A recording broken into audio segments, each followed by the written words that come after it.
অনুভবে তুমি সিজন ২ লেখনীতে লিজামনি পর্ব ৩৯। পরের দিন একটা মিষ্টি সকালের আগমন ঘটে। সকালের মিষ্টি রোদ এসে মুখে আছড়ে পড়ছে। স্নিগ্ধ বাতাস জানান দিচ্ছে এক নতুন দিনের সূচনা। ইয়ানা মাত্র শাওয়ার নিয়ে বেলকনিতে এসেছে। রাতের স্বপ্নটা তাকে বড্ড ভাবাচ্ছে। শাওয়ার নিয়ে আসা সত্ত্বে ও ভয়ে পুরো শরীরে ঘাম ঝরছে। কি এক সাংঘাতিক স্বপ্ন ছিল এইটা। ইয়ানার প্রচুর কান্না পাচ্ছে। কেন পাচ্ছে তার জানা নেই। শুধু মনে হচ্ছে ভিতরে এক প্রকার যুদ্ধ চলছে।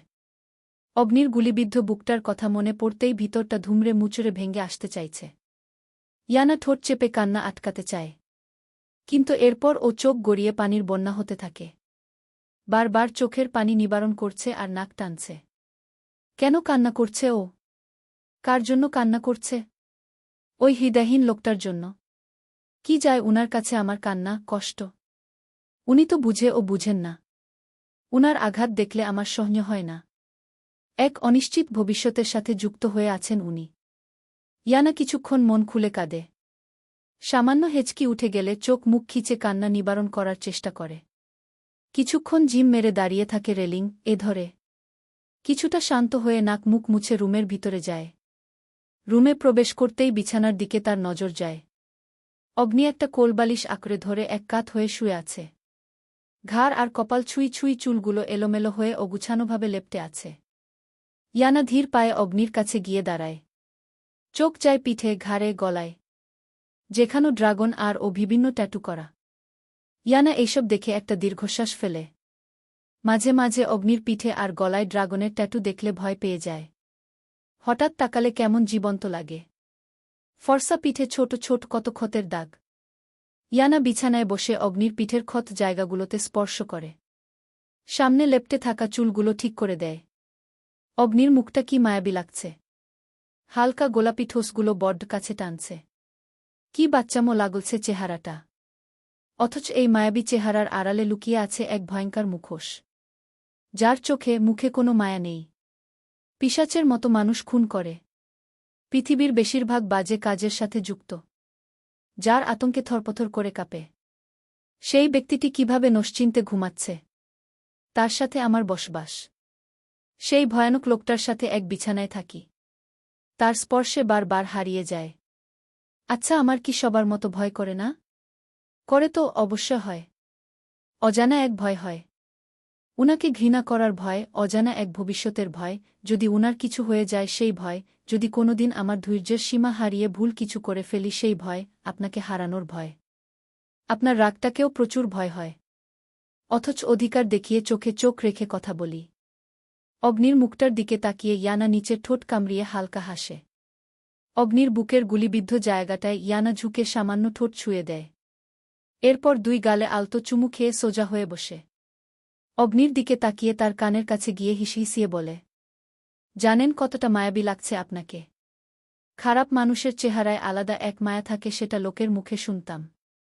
আর সেই কথার সত্যতা হিসেবে আমি আপনাকে দেখি। কেন কাঁদান আমাকে এত? আপনার মনে হয় আপনাকে আঘাত দিয়ে কথা বললে আমার ভালো লাগে? খুব কষ্ট হয় আপনাকে কিছু বললে? খুব করে কাঁদি। এমনকি বদ্ধ রুমে চিৎকার করে কাঁদি।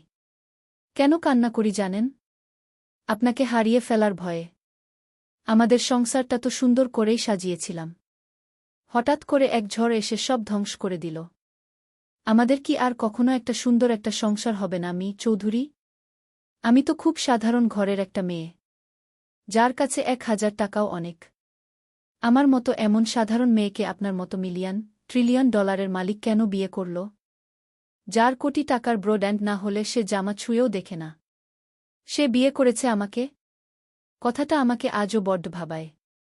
অগ্নিকে ঘুমাতে দেখে ইয়ানা শ্বাস ছাড়ে। ক্ষত জায়গাতে স্পর্শ করে বলে, আপনার ঠোঁটে একটু চুমু খায়। আমাকে সেই জায়গাটা খুব টানছে। খবরদার ঘুম থেকে উঠবেন না। ইয়ানা মুখ এগিয়ে নেয় অগ্নির ঠোঁটের কাছে। চুমু খাওয়ার আগেই সে কারোর বাহুর নিচে পড়ে যায়। এমন আক্রমণে ইয়ানা হতভম্ব হয়ে পড়ে। এখন ও চোখমুখ খিচে রয়েছে। পিটপিট করে চোখ খুলে দেখে অগ্নি তার উপরে আর সে নিচে। তার দিকে কপাল কুঁচকে তাকিয়ে আছে। ইয়ানা সামান্য ঢোক গিলে। এতক্ষণ যে বকবক করল সব শুনে ফেলল নাকি? ইয়ানা উঠে আসতে চায় অগ্নির নিচ থেকে। কিন্তু অগ্নি ইয়ানার হাত দুটো নিয়ে মাথার দিকে শক্ত করে চেপে ধরে এক হাতে। আর অন্য হাতে ইয়ানার মুখে আছড়ে পড়া চুলকিয়েগুলো সরিয়ে গম্ভীর হয়ে বলে, পানি ঠান্ডা বেশি? শাওয়ার নিতে পারছ না? অগ্নির এমন কথায় ইয়ানা কিছুটা টাস্কি খেয়ে তাকায়। কথাটা বুঝতে না পেরে কপাল কুঁচকে বলে, মানে? অগ্নি ইয়ানার সাথে আর ও ঘনিষ্ঠ হয়ে বলে, ঠান্ডা পানি তাই শাওয়ার নিতে পারছ না? তাই এসেছ আমাকে সিডিউস করে উত্তেজিত করতে, যাতে আমি ফরজ শাওয়ারের ব্যবস্থা করে দিতে পারি, তাই তো? ইয়ানা হাঁসফাঁস করে বলে, বাজে কথা বন্ধ করুন। এরকম কিছুই নয়। আমি আপনার আঘাতগুলো স্পর্শ করছিলাম। অগ্নি ভ্রু নাচিয়ে বলে, আর আমার কানে ফিসফিস করে এতগুলো কথা কে বলেছে? কার এত বড় সাহস হয়েছে অগ্নি চৌধুরীর রুমে ঢুকার? আর কে যেন এখন ওই আমার ঠোঁটের ভার্জিনিটি কেড়ে নিতে যাচ্ছিল? ইয়ানা লজ্জা আর বিরক্তিতে আষ্ট হয়ে যায়। কে বলেছিল এই লোককে গিয়ে চুমু খেতে? 1 মিনিট ও ছাড়বে না কথা শুনানো থেকে। ইয়ানা শ্বাস ছেড়ে বলে, আপনি তার মানে ঘুমের অভিনয় করেছিলেন? অগ্নি, ঘুমিয়েছি কখন যে অভিনয় করে থাকব? চোখ বন্ধ থাকলে ও চেতনা ছিল আমার ম্যাডাম। ইয়ানা, পাক্কা অভিনেতা আপনি। সব দিক দিয়েই পারদর্শী। আপনার তো অভিনেতা হওয়ার দরকার ছিল মুভির। মাফিয়া জগৎ এর লিডার হতে কে বলেছিল? অগ্নি, কারণ আমি এক নারীতে আসক্ত। আর সে ছাড়া বাকি সবাই আমার শাশুড়ি সমতুল্য। শাশুড়ি সমতুল্য পরনারীর সাথে অভিনয় করতে যাব কোন দুঃখে? ইয়ানা চট করে অগ্নির দিকে তাকিয়ে বলে, নাউজুবিল্লাহ। এই আপনি শাশুড়ি সমতুল্য বললেন কেন? আমার আব্বু একটাই বিয়ে করেছে। আর সে আমার আম্মু সেলিনা হোসেন। ইয়ানার কথায় অগ্নি চাপা হাসে। বুঝালো কি আর বুঝল কি এই মেয়ে? ইয়ানা, তবে আপনার অভিনয় সব থেকে সেরা। আমার সাথে কিভাবে নিখুঁত অভিনয়টাই না করলেন? সব আমার চোখের সামনে ছিল অথচ আমি দেখেও দেখিনি। আপনার অভিনয় পর্দায় আনেন, দেখবেন সবাই কিভাবে প্রশংসা করে। অগ্নি ঠিক বুঝতে পারছে ইয়ানা তাকে পিঞ্চ মেরে কথা বলছে। অগ্নি হাসকি সুরে বলে, সবাই যদি বাগানের মালিক হয় তাহলে সেই বাগানের মালি হবে কে? আমি অভিনয় নয় বাস্তব করতে ভালোবাসি। অভিনয়ে ফেক রক্ত যেটা শরীরকে তৃপ্ত করে না। আর হাতে ছোঁয়া রক্তে এক পৈশাচিক আনন্দে দেয়। ইয়ানা অগ্নির কথায় অজান্তেই মুখ বাঁকায়। রক্ত বলে পৈশাচিক আনন্দ দেয়। আর এইদিকে মুরগির রক্ত দেখলেই আমার মাথা ঘুরতে থাকে। কার সাথে থাকছি আমি? একই মুদ্রার এপিঠ ওপিঠ।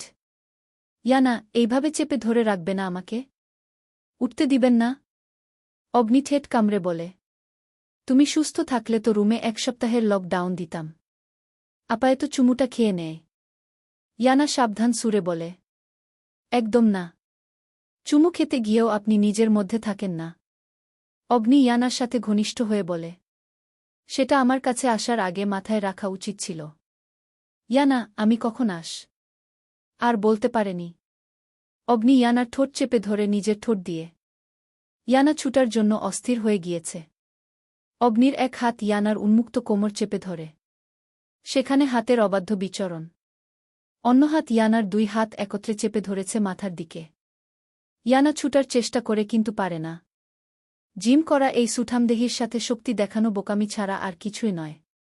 মুহূর্ত যায়, সেকেন্ড যায়, মিনিট যায়, ছেড়ে ছেড়ে 15 মিনিট পর ইয়ানার ঠোঁটে শক্ত করে এক কামড় বসায়। ইয়ানা আর্তনাদ করে উঠলে কামড় দেওয়া জায়গায় আলতো চুমু খেয়ে ছেড়ে দেয়। ইয়ানা নিঃশ্বাস নিচ্ছে ঘন ঘন।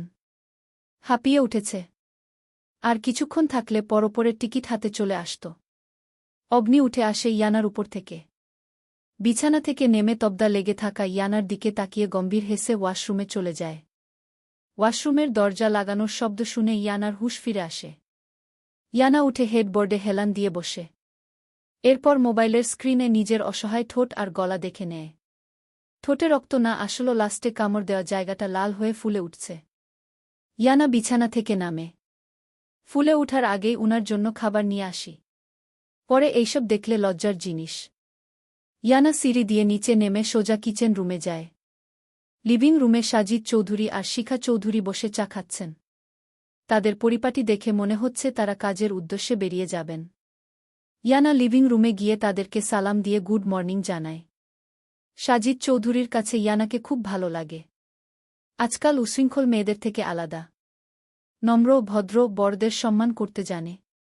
ইয়ানা টেবিল থেকে খাবার নিয়ে থালায়। দাদুমনি গিয়েছেন সিলেট উনার বোনের ছেলের বাসায়। অরিত তারা দিতে চায়নি, এক প্রকার জোর করে গিয়েছে। বলেছে কদিন থেকে চলে আসবে। অথচ আজ 3 মাস হতে চল। দাদুমনিকে দেখার জন্য মনটা আনচান করছে। এর মধ্যে অরিত আর আহিয়া নিচে নামে। আহিয়া টিভির রিমোট ধরতে যাবে, তার আগেই ছু মেরে অরিত নিয়ে নেয়। আহিয়া হতভম্ব হয়ে তাকায় অরিদের দিকে। অরিত টিভির চ্যানেল বদলিয়ে খেলা দেয়। আর আহিয়া মোটেও এইসব খেলা পছন্দ করে না। সে তো এখন গোপাল ভাঁড় অথবা অন্য কোনো কার্টুন দেখবে। আহিয়া অরিদের থেকে রিমোট নিতে চায়, কিন্তু তার আগেই অরিদ রিমোট সরিয়ে ফেলে। আহিয়া ফুঁসে উঠে বলে, ভাইয়া, এটা কিন্তু ঠিক না। আমি আগে এসেছিলাম। তুমি কেন রিমোট নিলে? আমি খেলা দেখব না। এইটা পাল্টিয়ে কার্টুন অথবা মুভি দাও। অরিদ টিভির দিকে তাকিয়ে বলে, না দেখলে উঠে যা। তোকে আটকিয়ে রেখেছে কে? আমাকে ডিস্টার্ব করবি না একদম।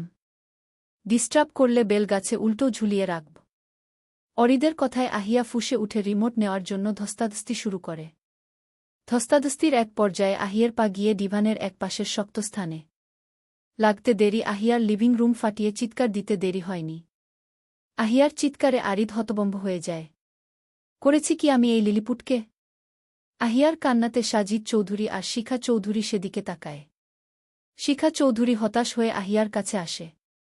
ইয়ানা সিঁড়ি দিয়ে মাত্র উঠতে যাচ্ছিল, আহিয়ার কান্নাতে থমকে গিয়ে আবার ফিরে আসে তার কাছে। ইয়ানা আহিয়ার কাছে এসে অধৈর্য হয়ে বলে, কি হয়েছে আহিয়া? কান্না করছো কেন? আহিয়া হেঁচকি তুলে বলে, ছোট ভাইয়া ধাক্কা মেরেছে বুমনি। ফলে আমার পা গিয়ে শক্ত জায়গায় আঘাত পেয়েছে। আহিয়ার কথায় অরিদ চোখ বড় বড় করে তাকায়। কখন ও ধাক্কা দিয়েছে? শিখা চৌধুরী অরিদের দিকে চোখ লাল করে তাকায়। আরিদ মায়ের তাকানো দেখে বলে, না আম্মু, এমন কিছুই করিনি। সব মিথ্যে বলছে আহিয়া। ও রিমোট নিতে আসছিল, আমি দেইনি, তাই এই নাটক। শিখা চৌধুরী, রিমোট দে ওকে। শুধু শুধু মেয়েটাকে কান্না করাচ্ছিস। এখন তো তুই ভার্সিটিতে যাবি, রিমোট নিয়ে মারামারি লেগেছিস কেন? দে ওকে। অরিদ এক প্রকার বাধ্য হয়ে আহিয়ার হাতে রিমোটটা দেয়। আহিয়া অরিদের দিকে তাকিয়ে চোখ ছোট ছোট করে বিশ্বজয়ের হাসি দেয়। অরিদ কটমট চোখে তাকিয়ে চলে যায় নিজের রুমে। ইয়ানা আহিয়াকে হাসতে দেখে মুচকি হাসি দেয়। এরা এইভাবে লেগে থাকে। ইয়ানা খাবারের প্লেটটা পুনরায় হাতে তুলে সিঁড়ি দিয়ে উঠে উপরে চলে যায়। ইয়ানা রুমে ঢুকে দেখে অগ্নি শার্ট জড়াচ্ছে গায়ে। ইয়ানা খাবারটা বেড সাইড টেবিলে রেখে বলে, খেয়ে নিন আগে। মেডিসিন লাগিয়েছিলেন সেই ক্ষত জায়গায়? অগ্নি, মেডিসিন লাগানোর প্রয়োজন নেই। ইয়ানা অগ্নির দিকে কিছুক্ষণ তাকিয়ে ফার্স্ট বক্স বের করে বলে, এই দিকে আসুন। অগ্নি মিরর থেকে চোখ সরিয়ে ইয়ানার দিকে কপাল কুঁচকে তাকায়। এরপর গম্ভীর হয়ে বলে, কাছে ডাকছ? ইয়ানা উল্টা পাল্টা কিছু ভাববেন না। এইদিকে আসুন। অগ্নি গম্ভীর হয়ে বলে, তুমি বললেই আমাকে আসতে হবে। ইয়ানা, হ্যাঁ। অগ্নি, কেন? ইয়ানা, অধিকার। অগ্নি ভ্রু নাচিয়ে ঠোঁট কামড়ে হাসে। এরপর এগিয়ে যায় ইয়ানার কাছে। বুকের কাছের বোতামগুলো খোলা। জিম করা উন্মুক্ত বুক দৃশ্যমান। অগ্নি ইয়ানার কাছে গিয়ে সামান্য ঝুঁকে। ইয়ানা কিছুটা সরে যায়। অগ্নি ইয়ানার মুখে হালকা ফু দিয়ে বলে, তুমি অধিকার দেখাও আর আমি আমার হক পালন করি। অগ্নির ইঙ্গিত করা বাক্যে ইয়ানা কিরমিরিয়ে বলে, সারাদিন এত হক কোথায় থাকে আপনার? অগ্নি, বউ যেহেতু আছে হক থাকবে, এইটাই স্বাভাবিক। ইয়ানা অসহায় হয়ে বলে, প্লিজ একটু বসুন। আপনার হক আপনি পরে পালন করিয়েন। আগে ক্ষতস্থানে মলম লাগিয়ে দেয়। অগ্নি আর কোনো কথা বলে না। ইয়ানার কাছ থেকে সরে এসে শার্টের বোতামগুলো লাগিয়ে ব্লেজার পরে নেয়। এরপর প্রয়োজনীয় প্রসাধনী শরীরে লাগিয়ে বিনা শব্দে বের হয়ে যায়।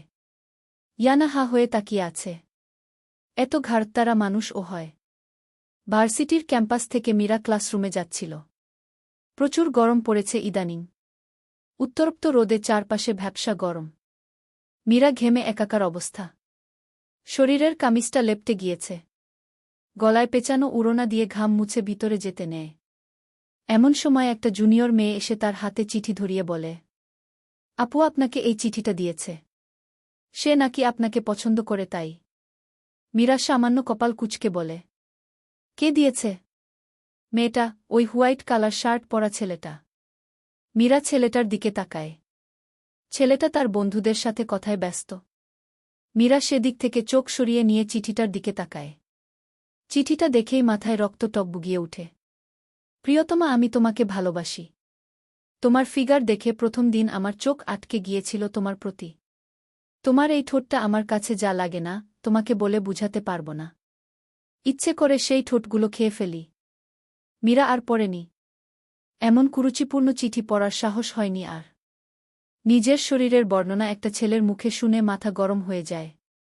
রেগে চিঠিটা হাতের মুঠোর মধ্যে নিয়ে পিষে ফেলে। এক মুহূর্ত দেরি না করে চলে যায় সেই ছেলের সামনে।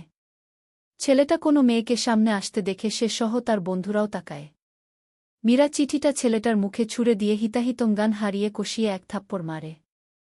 জাস্ট একটা থাপ্পড়ে স্তব্ধ হয়ে যায় পুরো ক্যাম্পাসের আশপাশ। সবাই স্বপ্ন দেখার মতো অবাক হয়ে তাকিয়ে আছে। একজনের ভয়ে শরীর কাঁপছে। মীরা এখন ওর আগে ফুঁসছে। ছেলেটা থাপ্পড়ের জন্য মোটেও প্রস্তুত ছিল না। আকস্মিক এমন হওয়াতে তার বুঝতে বেগ পেতে হয়। যখন বুঝতে পারে রাগে শরীর কেঁপে উঠে। হাত মুষ্টি করে ফেলে। অগ্নিঝরা চোখ নিয়ে মীরার দিকে তাকায়। চোখ দুটি থেকে মনে হচ্ছে রক্ত বের হয়ে পড়বে। ছেলেটা মীরার দিকে তেড়ে যেতেই ওর বন্ধুরা আটকিয়ে দিয়ে বলে, অরিব না। সবাই আছে এখানে। তোর সম্মান নষ্ট হবে এতে। যা করার পরে করিস। অরিব কিরমিরিয়ে বলে, ছাড় আমাকে। এই মেয়ের জান না নেওয়া পর্যন্ত আমার শান্তি হবে না। সাহস কিভাবে হয় অরিদ চৌধুরীর গায়ে হাত তোলার? মীরা অবাক হয়ে অরিদের দিকে তাকায়। উনি অরিদ চৌধুরী? শারীরিক গঠনের অনেক পরিবর্তন চিনার একদম উপায় নেই। চিঠির কথা মনে পড়তেই অরিদের দিকে তাকিয়ে দাঁতে দাঁত চেপে বলে, বাবা করে মানব সেবা আর ছেলে করে মেয়েদের শারীরিক গঠনের সেবা। আপনাকে নিশ্চয় বলা হয়নি আমি কেমন, তার বর্ণনা দিতে মি অরিদ চৌধুরী। পরের বার থেকে মেয়েদের চিঠি দিলে সাবধানে দিবেন। না হলে আজ থাপ্পড় দিয়েছি, এরপর অন্য কিছু করব। দুর্বল একদম ভাববেন না, কারণ আপনার চেয়ে বড় গুন্ডার সাথে কানামাছি খেলে এসেছি। অরিব মীরার দিকে তাকিয়ে কিরমিরিয়ে বলে, নিজেকে কি ভাবিস তুই? হ্যাঁ, ঐশ্বরিয়া নাকি লিলি কলিন্স? নিজেকে কখনো আয়নায় দেখেছিস? তোকে দিবে অরিদ চৌধুরী চিঠি। মিথ্যা অপবাদ দিয়ে এসেছিস আমাকে ফাঁসাতে। থার্ড ক্লাস মেয়ে, নিজের যোগ্যতা আছে আমার পাশে দাঁড়ানোর। আমার বাসার কাজের মেয়ে ও তোর থেকে যোগ্যতা সম্পন্ন। ছোটলোক কোথাকার। মীরা অরিদের দিকে তাকায় না। চোখে পানি টলমল করছে। মীরা, মধ্যবিত্ত হলেও আপনাদের মতো অমানুষ নয়। আপনাদের মতো ছেলেরা কিভাবে বুঝবে মেয়েদের সাথে কোনো ভাষায় কথা বলতে হয়? অরিব নিজের রাগ নিয়ন্ত্রণ করতে না পেরে বন্ধুদের উদ্দেশ্যে বলে, ওকে আমার সামনে থেকে বিদায় হতে বল এই মুহূর্তে, না হলে আমি রণক্ষেত্রে পরিণত করব। আল্লাহর কসম, কেউ আটকাতে পারবি না। অরিদের সব বন্ধুরা ভয়ে ঢোক গিলে। অরিব প্রচুর রাগী, সেটা শুধু তারা নয়, পুরো ভার্সিটি জানে। তার উপর সে এখানকার ভিপি। তার এক কথায় শেষ কথা। মেয়েদের সাথে যথেষ্ট নরম গলায় কথা বলে। তবে সে মেয়েদের বেশিরভাগ এড়িয়ে চলে। অরিদের এক মেয়ে ফ্রেন্ড সিমি মীরার দিকে তাকিয়ে অধৈর্য হয়ে বলে, তোমার কাছে হাত জোর করছি বোন। চলে যাও এখান থেকে। জানি না তোমাকে কে চিঠি দিয়েছে, তবে অরিদ কখনো দেবে না, সেটা আমরা সিউর। ও এরকম ছেলে না। তুমি ভালোভাবে খোঁজ নিয়ে দেখো। মীরা আর কোনো কথা বলে না। এতক্ষণের তার চেতনা ফিরে আসে। ভার্সিটির সবাই তার দিকে তাকিয়ে আছে। অনেকের আগে চোখ দিয়ে গিলে খাচ্ছে তাদের ক্রাশকে থাপ্পড় দেওয়ার কারণে। মীরা সেখান থেকে গিয়ে সেই মেয়েটাকে খুঁজে বের করে। তাকে পেয়ে বলে, শুনো, আমাকে যে চিঠি দিয়েছে সে অরিদ চৌধুরী নয়। মেয়েটা? না আপু। অরিব ভাইয়া চিঠি দিতে যাবে কেন? মীরা আশ্চর্য হয়ে আওড়ায়। তুমি যে বললে ফ্রেন্ডদের সাথে দাঁড়িয়ে থাকা সাদা শার্ট পরা ছেলেটা। মেয়েটা? হ্যাঁ আপু। অরিব ভাইয়া তারা তো সামনে ছিল। তাদের পিছনে আর ও কয়েকজন ছেলে ছিল, তাদের মধ্যে যে সাদা শার্ট পরা ছেলেটা দাঁড়িয়ে ছিল সেটা। মীরা হতভম্ব হয়ে দাঁড়িয়ে থাকে। তার মানে সে রং নাম্বারে মিষ্টি দিয়েছে। নিশ্চয় এখন তার নিঃশ্বাস নেওয়ার জন্য উঠে পড়ে লাগবে। কারণ উনি অগ্নি চৌধুরীর ভাই। উনার মতো হিংস্র না হলেও রাগ থাকবে স্বাভাবিক। কেন ভালোভাবে না দেখে থাপ্পড় মারতে গেলাম? এত রাগ তোর কোথায় থাকে মীরা? এই রাগের কারণে তোকে বারবার বিপদে পড়তে হয়। আমার কি সরি বলা উচিত? ছেলেটা যেভাবে রেগে আছে আমাকে কাঁচা চিবিয়ে খাবে এখন সামনে গেলে। অরিতকে নিয়ে তার ফ্রেন্ডরা একটা নিরিবিলি রুমে নিয়ে যায়। রাগে এখন ও সে ফুসফুস করছে। অরিতকে এইভাবে কাঁপতে দেখে সিমি বলে, শান্ত হো ভাই। মেয়েটা বুঝেনি। দেখেছিস তো বাচ্চা মেয়ে। বাচ্চা মেয়ে হিসেবে মন থেকে বাদ দিয়ে দে। অরিত সিমির দিকে কটমট চোখে তাকায়। অরিতকে তাকাতে দেখে সিমি মেকি হাসি দিয়ে বলে, আমার দিকে এইভাবে তাকাচ্ছিস কেন? আমি তো তোকে সান্ত্বনা দিচ্ছিলাম। বাচ্চা মেয়ে বাদ দে। অরিত চিবিয়ে চিবিয়ে বলে, তোর মনে হয় ও বাচ্চা মেয়ে? যে মেয়ে আমার গালে থাপ্পড় মারার সাহস জাগাতে পারে সে মেয়ে নাকি বাচ্চা? একে তো আমি পরে বুঝাব অরিত চৌধুরীর কি জিনিস।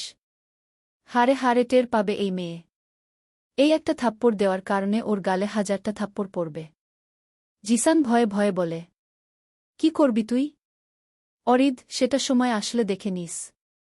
সিমি, দেখ ভাই, ভুল কিছু করিস না। বাচ্চা মেয়ে ভুল করে বসেছে। মেয়েটা অনেক মিষ্টি। অরিদ ভ্রু কুচকে বলে, মিষ্টি? পছন্দ হয়ে গিয়েছে নাকি তোর? জিসান আমতা আমতা করে বলে, পছন্দ করার মতো মেয়ে ওইথ। দেখলি না কি মিষ্টি একটা মেয়ে? কি সুন্দর লিলিপুট। কিছু করিস না ভাই, আমি ওর সাথে লাইন মারব। অরিত রেগে সিমির উদ্দেশ্যে বলে, সিমি, ওকে আমার সামনে থেকে যেতে বল, না হলে আমার হাতে মায়ের খাবে। সিমি জিসানকে ইশারা দিয়ে চুপ থাকতে বলে। জিসানও ঠোঁটের উপর আঙ্গুল দিয়ে চুপ হয়ে যায়। সিমি কিছুটা সিরিয়াস হয়ে বলে, জিসানের কথায় যুক্তি আছে অরিদ। মেয়েটাকে প্লিজ কিছু করিস না। অরিদ রহস্যময় হাসি দিয়ে উঠে পড়ে। সিমি আর জিসান একে অপরের দিকে তাকিয়ে মাথায় হাত দিয়ে বসে পড়ে। অগ্নি, ইউভি আর রায়ান কিছু দরকারি কথা বলছিল। আরিফ ভাই, দ্বিতীয় টর্চার সেলের খবর এসেছে। 17 জন মেয়ে আর 5-7 জন শিশু পাচার করা হয়েছে। আর এর সাথে যুক্ত রানবীর আর আতিক। অগ্নি শান্ত হয়ে চেয়ারে হেলান দিয়ে বসে। আরিফের কথা শুনে ইউভি আর রায়ান দুজন ওই অগ্নির দিকে তাকায়। অগ্নিকে শান্তভাবে বসে থাকতে দেখে ইউভি অধৈর্য হয়ে বলে, তোর টর্চার সেল থেকে মেয়ে শিশু পাচার হয়, তুই কিছু বলিস না কেন? অগ্নি গম্ভীর হয়ে বলে, না করেছিলাম শুনেনি। রায়ান অবাক হয়ে বলে, আর তুই এখন ও এইভাবে শান্ত হয়ে বসে আছিস? অগ্নি, কি দরকার আছে বাহিরের ঝামেলা সৃষ্টি করার? সময় হলে তীর এমনি ডুকাব। ইচ্ছে করলে থামাতে পারি, বাট এইসবে জড়াতে চাই না। থামাতে গেলে রানবীর আর আতিক বিঘরে যাবে। ফলে ওরা আমার উপর সন্দেহ করবে। আমার হাতের বাহিরে চলে যাবে তারা।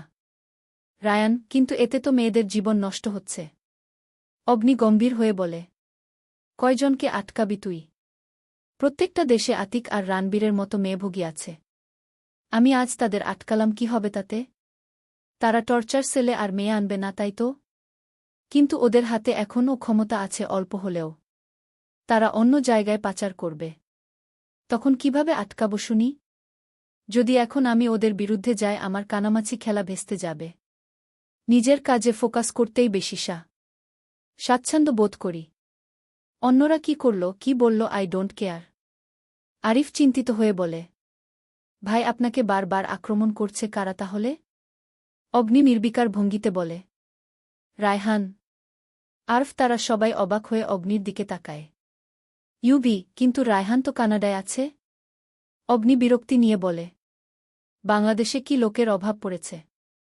টাকা দিয়েছে আক্রমণ করার জন্য। রায়ান চোখ বড় বড় করে তাকিয়ে এক গ্লাস পানি ঢকঢক করে গিলে। আর পুরো মাফিয়া জগতের লিডার এখন ও বসে আছে, লাইক সিরিয়াসলি? তোকে মারতে চেয়েছিল জেনে ও তুই এত শান্ত কিভাবে ভাই? ভাববাচ্ছে আমাকে খুব। অগ্নি ঠোঁট কামড়ে হেসে বলে, অপেক্ষার ফল মিষ্টি হয়। ইউবি গম্ভীর হেসে বলে, জীবনের প্রথম এত অপেক্ষা করছিস? ইয়ানা লিভিং রুমে বসে সবার সাথে আড্ডা দিচ্ছে। এমন সময় অগ্নি, ইউভি আর রায়ান ভিতরে প্রবেশ করে। লিভিং রুমে এসেই রায়ান আর ইউভি ধপাস করে বসে পড়ে। অগ্নি ইয়ানার দিকে আর চোখে এক পলক তাকিয়ে ইশারা করে রুমে যাওয়ার জন্য। অগ্নির ইশারা শিখা চৌধুরীর চোখ এড়ায় না। সে অগ্নির দিকে তাকিয়েছিল, তাই সবটাই তার নজরে পড়ে। শিখা চৌধুরী মনে মনে হাসেন, তবে সেটা প্রকাশ করেন না। অগ্নিকে চলে যেতে দেখে আহিয়া পিছনে গিয়ে হাত ধরে বলে, ভাইয়া শুনো। অগ্নি হাতের দিকে এক পলক তাকিয়ে আহিয়ার মাথায় হাত দিয়ে নরম কণ্ঠে বলে, বল, কি প্রয়োজন? কিছু লাগবে? এনে দিব। আহিয়া মাথা নাড়িয়ে না বলে। আলতো হাতে অগ্নির হাতটাকে ধরে সবার সামনে এনে দাঁড়া করায়। এরপর দুই হাত দিয়ে ডিভানে বসাতে চাইলে অগ্নি মৃদু ধমক দিয়ে বলে, কি করছিস কি আহি? আহিয়া ঠোঁট উল্টিয়ে বলে, একটু বসো না ভাইয়া। তোমাকে কোনোদিন সবার সাথে বসতে দেখিনি, ইভেন কথা বলতেও দেখিনি। আজ সেই সুযোগে পরিবারটাকে দেখি। শুধু অরিত ভাইয়া আর বড় আব্বু নেই। অগ্নি উঠে পড়া সত্ত্বেও আহিয়ার কথায় আবার পুনরায় গম্ভীর হয়ে বসে পড়ে। ইয়ানা আহিয়ার দিকে চোখ টিপা দেয়। অগ্নি চৌধুরী একমাত্র আহিয়ার সব কথা শুনে। বোন বলে কথা না শুনে যাবে কোথায়? ইয়ানা টেবিল থেকে ঠান্ডা পানি এনে দেয় অগ্নি, রায়ান আর ইউবিকে। ইয়ানা তাদেরকে দিয়ে অগ্নিকে দেওয়ার জন্য হাত বাড়াতেই অগ্নি গম্ভীর হয়ে বলে, নাথিং। অগ্নির নাথিং শোনার আগেই ইয়ানা অগ্নিকে দিয়ে ফেলেছিল। ভেবেছিল অগ্নি ধরে নিবে, কিন্তু তার কথাটা ভুল প্রমাণিত করে। অগ্নি ধরেনি। গ্লাস গিয়ে অগ্নির উরুর উপর পড়ে একদম মার্বেল মেঝেতে পড়ে। ইয়ানা সেদিকে তাকিয়ে ভয়ে ঢোক গিলে। নির্ঘাত এখন এর শাস্তি পেতে হবে। কিন্তু ইয়ানার ভাবনাকে ভুল প্রমাণিত করে অগ্নি গম্ভীর হয়ে বলে, লাগেনি তো তোমার? ইয়ানা মেকি হাসি দিয়ে বলে, না প্লিজ রাগ করবেন না, আমি পরিষ্কার করে দিচ্ছি। অগ্নি, সামান্য পানি পড়াতে রাগ কেন করতে যাব আমি? রায়ান অবাক হয়ে বলে, তাহলে সেই দিন ওয়েটারকে থাপ্পড় মেরে অজ্ঞান করলি কেন তুই? সে তো সামান্য পানিটায় ফেলেছিল।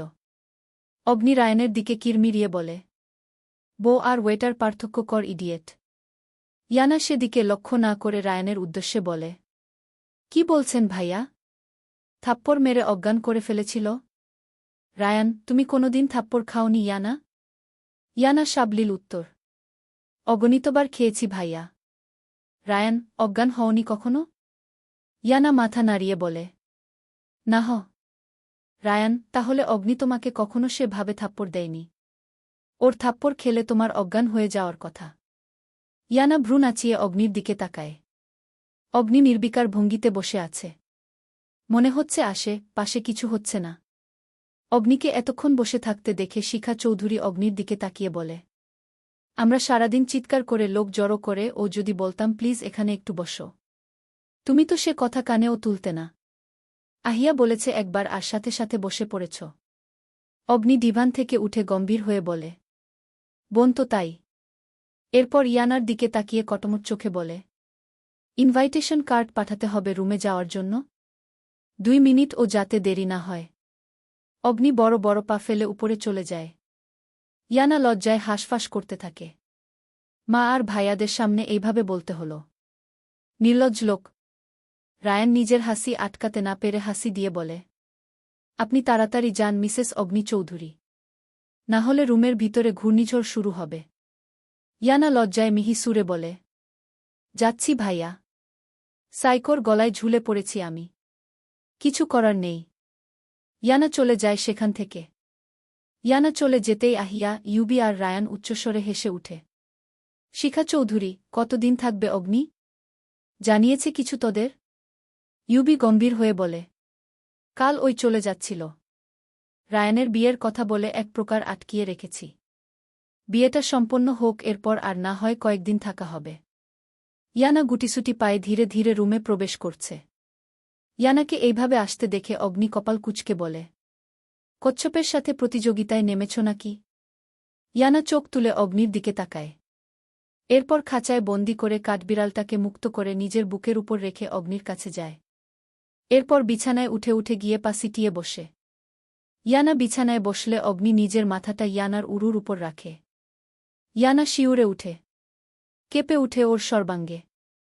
অগ্নি ইয়ানার পেট উন্মুক্ত করে সেখানে মুখ গুজে দিয়ে কোমর আঁকড়ে ধরে। ইয়ানা বরফের মতো জমে যায়। অগ্নির গরম নিঃশ্বাস তার পেটে ছড়িয়ে পড়ছে। শ্বাস বেড়ে চলছে তার। নিজেকে মনে হচ্ছে কোনো মিগি রোগী। ইয়ানাকে কাঁপতে দেখে অগ্নি নিচু আওয়াজে বলে, এইভাবে কাঁপছে কেন তোমার শরীর? আমি তো কিছু করিনি। বেড ফিলিংস আনাবে না। ঘুমাতে দাও আমাকে। মাথার চুলগুলো টেনে দাও। ইয়ানা কাঠবিড়ালটাকে ছেড়ে অগ্নির মাথায় হাত রাখে। ঠিক তখন ওই কাঠবিড়ালটা ইয়ানার কামিজের ভিতরে ঢুকে যায়। ইয়ানা চোখ বড় বড় করে ফেলে। ইয়ানাকে স্তব্ধ হয়ে থাকতে দেখে অগ্নি পেট থেকে মুখ সরিয়ে ইয়ানার দিকে তাকায়। কাঠবিড়ালকে ইয়ানার জামার ভিতরে দেখে কপাল কুঁচকে আসে। সামান্য রাগান্বিত সুরে বলে, আমার হক ওকে কেন দিচ্ছ?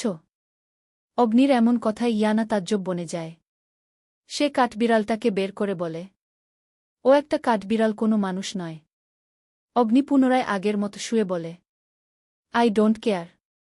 পরের বার এমন দৃশ্য সামনে আসলে এটাকে সোজা রাস্তায় ফেলে আসব। না হলে ছুরি ও চালাতে পারি। ইয়ানা চুপসে যায় অগ্নির কথায়। এতটা পজেসিভ হওয়ার কি বেশি প্রয়োজন ছিল সাইকো? ইয়ানা নরম হাতে অগ্নির লম্বা চুলগুলো হালকা টেনে দিচ্ছিল। আর এইদিকে অগ্নির বেসামাল স্পর্শের অত্যাচার। সবটাই ইয়ানা দাঁতে দাঁত পিষে সহ্য করে। এখন সে হাজার চিৎকার করলে ও সমাধান পাবে না। এর চেয়ে বরং চুপচাপ সহ্য করাটা ভালো। চলবে। অনুভবে তুমি সিজন 2। লেখনীতে লিজামনি। পর্ব 40। বিয়ে বাড়ির খুশির আমেজ। চৌধুরী বাড়িতে সাজসজ্জা থাকলেও কোনো হলুদের অনুষ্ঠান হচ্ছে না।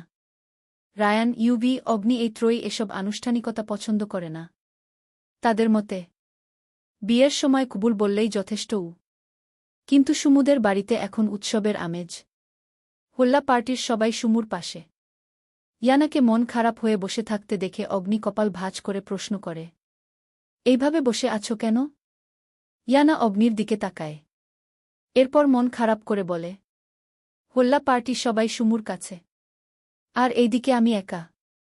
অগ্নি ঠান্ডা গলায় বলে, আমি যেখানে সেখানেই তো থাকবে তুমি গু। ইয়ানা চুপ করে থাকে। এরপর একটু থেমে বলে, আব্বু আম্মুকে একবার দেখেছিলাম শুধু। ওই দিন আম্মু শিখা চৌধুরী নিয়ে গিয়েছিল। জাস্ট 10 মিনিট ছিলাম। বিয়ে শেষ হলে আমি আব্বু আম্মুকে দেখতে চাই। অগ্নি কিছুক্ষণ চুপ থেকে ইয়ানার দিকে তাকিয়ে বলে, শুধু দেখতে চাও? ইয়ানা মাথা নাড়িয়ে বলে, হ্যাঁ। অগ্নির কণ্ঠস্বর গম্ভীর হয়। বিয়ে শেষ হোক, দেখতে পাবে। ইয়ানার ইচ্ছে হচ্ছে অগ্নিকে জড়িয়ে ধরতে। কিন্তু ধরা যাবে না, দ্বিগুণ রিয়াকশন শুরু করবে। বলবে সিডিউস করতে এসেছি। যাই হোক, রাজি হয়েছে এই অনেক। কয়েকদিন থেকে ও আসব। অগ্নি হাতে ব্রেসলেট লাগিয়ে কিছু প্রসাধনী ব্যবহার করে। ইয়ানা বিছানায় গিয়ে শান্ত হয়ে বসে। কিছু প্রশ্ন ইদানিং মাথায় উকি দিচ্ছে। অগ্নি বের হয়ে যেতে নিবে এমন সময় ইয়ানার অপ্রত্যাশিত প্রশ্নে সে থমকে যায়। সে থামে। ঘাড় ঘুরিয়ে ইয়ানার দিকে তাকায়। আতিকের সাথে আপনার কিসের সম্পর্ক মি চৌধুরী? অগ্নি ছোট ছোট চোখে ইয়ানার দিকে তাকায়। ইয়ানার বুক ধুকধুক করছে। আল্লাহ বলে দিক কোনো সম্পর্ক নেই। অন্তত মনটা একটা শান্তি হবে। ভিতরের ব্যথাটা একটু হলেও কমে আসবে। কিন্তু ইয়ানা আজও ব্যর্থ। সত্য তার চোখে আঙ্গুল দিয়ে দেখিয়ে দিচ্ছে অগ্নি চৌধুরী উনি ঠিক কতটা খারাপ। অগ্নির উত্তর শুনে ইয়ানা টলমল চোখে তাকায়। ভাই ইয়ানা বিছানার চাদর খামছে ধরে। সেই আতিক রহমান যার জন্য মীরার জীবন ধ্বংসের পথে গিয়েছিল। হাজার হাজার মেয়ের চোখের পানির কারণ। আর খারাপ কথা না ওই বা বললাম। কারণ ওদের খারাপের লিস্টের কোনো সীমা নেই। কলমের কালি ফুরিয়ে যাবে তবুও লিখা শেষ হবে না। আর সেই ব্যক্তিটা উনার ভাই। ইয়ানা ভাঙ্গা গলায় বলে, ভাই? আতিকের মতো জঘন্য ব্যক্তি আপনার ভাই হয়? কেমন ভাই? অগ্নিস্থির গলায় বলে, ভাই হওয়ার জন্য কোনো বর্ণনার প্রয়োজন নেই। ভাই তাই আমার ভাই। ইয়ানা, এমন জঘন্য নর্দমার কীট আপনার ভাই হয়? অগ্নি, আমাকে তোমার ভালো পুরুষ মনে হয়। এমন ভাবলে আবার ঠকে যাওয়ার সম্ভাবনা আছে। ইয়ানা অগ্নির দিকে তাকিয়ে থাকে কিছুক্ষণ। আরেকটা প্রশ্ন মাথায় আসছে বারবার। বিছানা থেকে উঠে কান্না মিশ্রিত কাপা গলায় জিজ্ঞাসা করে, নারী ব্যবসা, শিশু পাচার এইসব করেন আপনি? অগ্নি, নাহ। ইয়ানা, আতিক তারা তো করে, তাহলে আপনি কেন করছেন না? অগ্নি বাঁকা উত্তর দিয়ে বলে, তোমার যখন এত ইচ্ছে পরের বার থেকে তাহলে করব। ইয়ানা, নাহহ প্লিজ, সহ্য করতে পারব না আমি। যতটুকু ধৈর্য অবশিষ্ট আছে সেটাও ভেঙে যাবে। যদি আতিক আপনার ভাই হয় তাহলে আতিকের ছেলের নিঃশংস মৃত্যুতে মৌন কেন ছিলেন? অগ্নি বাঁকা হেসে বলে, মৌন কেন থাকতে যাব? পুলিশ ফোর্স লাগিয়েছি। সব করেছি, বাট পুলিশ ধরতে পারেনি খুন কে করেছে। ইয়ানা, আপনি তবুও নিশ্চুপ ছিলেন? কে মেরেছে ওকে? আপনাকে কেন আমার সন্দেহ হয়? অগ্নির সোজাসাপটা উত্তর, আমি মেরেছি তাই সন্দেহ হয় তোমার? ইয়ানা আতকে উঠে, গলা শুকিয়ে আসে তার, ভাঙ্গা গলায় আওড়াও। এমন নৃশংস খুন আপনি করেছেন? এমন জঘন্য অবস্থা করেছেন যে কারোর রুহ দেখলে কেঁপে উঠবে। এমন জঘন্যভাবে কেন মেরেছেন? অগ্নি, তুমি চেয়েছিলে তাই। ইয়ানার হুঁশ ফিরে, মনে পড়ে যায় সেদিনকার কথা। মীরার ঘটনা শোনার পর সে সব অগ্নিকে বলেছিল। তখন অগ্নি জানিয়েছিল, ধরে নাও তোমার কথা মঞ্জুর হয়ে গিয়েছে। এরপর তারা বাংলাদেশে আসে। পরের দিন ওই জনির নৃশংস খুন। ও যতজনের মৃত্যু চেয়েছিল সবার হয়েছে। তার মানে সবাইকে উনি মেরেছেন? ইয়ানা চুল ধরে বিছানায় ধপ করে বসে পড়ে। কেমন বিকৃত মস্তিষ্কের লোকের সাথে সে থাকছে। ঠোঁট চেপে ইয়ানা কান্না আটকিয়ে বলে, এমন নৃশংসভাবে কেন মারেন? অগ্নি রক্ত আর লোকের আর্তচিৎকারে পৈশাচিক আনন্দ পায়। অগ্নির স্বীকারোক্তিতে ইয়ানার গলা বন্ধ হয়ে আসে। ইয়ানা ঘৃণিত চোখে তাকিয়ে মৃদু চিৎকার করে বলে, জানোয়ার। ইয়ানার চিৎকার দেখে অগ্নি বাঁকা হেসে বলে, হেই সুইট হার্ট, জানি সেটা আমি। ইয়ানার আগে কাঁপতে কাঁপতে কিরমিরিয়ে বলে, সেই ফুচওয়ালাকে আপনি ওই মেরেছিলেন তাই না? এমন বিকৃত মস্তিষ্কের খুন আর কেউ করে না আপনি ছাড়া। অগ্নি গম্ভীর হেসে বলে, মেরেছি। ইয়ানা, কেন? উনি তো খারাপ ছিল না তাহলে? অগ্নি তোমার দিকে তাকিয়েছিল। ইয়ানা জাস্ট তাকিয়েছিল বলে জানে মেরে ফেলবেন। অন্য শাস্তি ও দিতে পারতেন, জানোয়ার হয়ে নেকড়ের মতো খুবলে খাওয়ার কি দরকার ছিল? জাস্ট তাকাতেই খুন। অগ্নি বাঁকে হেসে ইয়ানার কাছে এসে দাঁড়ায়। এরপর ইয়ানার চিবুক ধরে শক্ত করে উপরে তুলে ইয়ানার চোখে চোখ রেখে বলে, তোমার প্রত্যেকটা প্রশ্নের উত্তর আমি যেভাবে দেয় তা নিয়ে তোমার গর্ব করা উচিত ইয়ানা। অগ্নি চৌধুরী একের অধিক কারোর প্রশ্নের উত্তর দেয় না। এরপর ইয়ানার প্রশ্নের জবাব দিয়ে বলে, তোমার কিছু হলে পরবর্তীতে হয়তো আমি থাকব। কিন্তু যতদিন তুমি অক্ষত আছো ততক্ষণ কেউ তাকিয়ে থাকা তো দূরের কথা, কারোর নিঃশ্বাস পড়লেও আমি তার ফুসফুস থামিয়ে দিব। বাঁচলে শুধু আমার জন্য বাঁচবে, আর না হলে নিঃশ্বাস নেওয়ার তোমার ও দরকার নেই। আমি নিতে দিব না। ইয়ানা চুপ হয়ে যায়। তার শরীর কাঁপছে প্রচণ্ড রকমভাবে। তবে সেটা রাগে নাকি ভয়ে বোঝা যাচ্ছে না। অগ্নি কিছু বলার জন্য মুখ খুলতেই ইয়ানা সতর্ক করে বলে, এই মুহূর্তে আপনার একটা কথাও শুনতে চাই না মি চৌধুরী। কোথায় যাচ্ছিলেন? চলে যান। অগ্নি কপাল কুঁচকে বলে, হ্যাঁ সেটাই বলে যাচ্ছিলাম, কোথায় যাচ্ছি আমি? ইয়ানা তাচ্ছিল্য হেসে বলে, সূর্য আজ কোন দিক দিয়ে উঠেছে? আমাকে বলে আপনি বাহিরে যাবেন? শুনতে চাই না কিছু, চলে যান। আমি তিক্ত কথা দিয়ে হার্ট করার আগে আপনি বেরিয়ে যান প্লিজ মি চৌধুরী। আমি এখন নিজের মধ্যে নেই। ইয়ানার গলা কাঁপছে। অগ্নি গম্ভীর হয়ে বলে, না বললে পস্তাবে তুমি? ইয়ানা, না। অগ্নি, এজ ইউ উইশ। এরপর অগ্নি সোজা হয়ে বেরিয়ে যায় রুম থেকে। ইয়ানা করুণ চোখে সেদিকে তাকিয়ে থাকে। ফোনের শব্দে বিছানার দিকে তাকায়। মোবাইলের স্ক্রিনে ঝলঝল করছে হোল্লা পার্টি গ্রুপ। ইয়ানা চোখের পানি মুছে নিজেকে স্বাভাবিক করে কলে জয়েন হয়। ফোনের স্ক্রিনে ভাসছে সুমুর গায়ে হলুদের সাজ। হালকা হলুদ রঙের শাড়িতে যেন সূর্যাস্তের কোমল ছায়া ফুটে উঠেছে তার গায়ে। গলায় হাতে হালকা গহনা, চোখে মুখে হালকা মেকআপ। মাথায় শাড়ির আঁচল টেনে দেওয়া স্নিগ্ধ, শান্ত আর অপার্থিব। ইয়ানা মুচকি হেসে বলে উঠল, অনেক সুন্দর লাগছে তোকে সুমু। রায়ান ভাইয়া দেখলে পাগল হয়ে যেত। সুমু লজ্জায় মুখ নিচু করে নেয়। এতক্ষণ থেকেই সবাই মিলে খুনসুটি করছে। আর এখন ইয়ানাও যোগ দিয়েছে। আকাশ, তুই থাকলে আরও পরিপূর্ণ হতো আজকের দিনটা। তোকে খুব মিস করছি। ইয়ানার মন খারাপ হয় তবে প্রকাশ করে না। মুখে হাসি ফুটিয়ে বলে, সমস্যা নেই, কাল তো আসছি। উনার অনেক কিছুর প্রয়োজন পড়ে। সামান্য নিচে গেলেই ডাকাডাকি শুরু করে। সামনে সব থাকে অথচ খুঁজে পায় না। আরও ওয়াও, ইয়ানা ভাইয়ার এত প্রশংসা। বাহ বাহ ভাইয়া, তাহলে অনেক ডোজ দেয়। যাই হোক, কাল আসিস ভাইয়ার দোহাই দিয়ে, আটকে যাস না। ইয়ানা জোরপূর্বক হাসি দিয়ে বলে। হ্যাঁ। অগ্নি চৌধুরী কি সেটা তোরা জানিস না?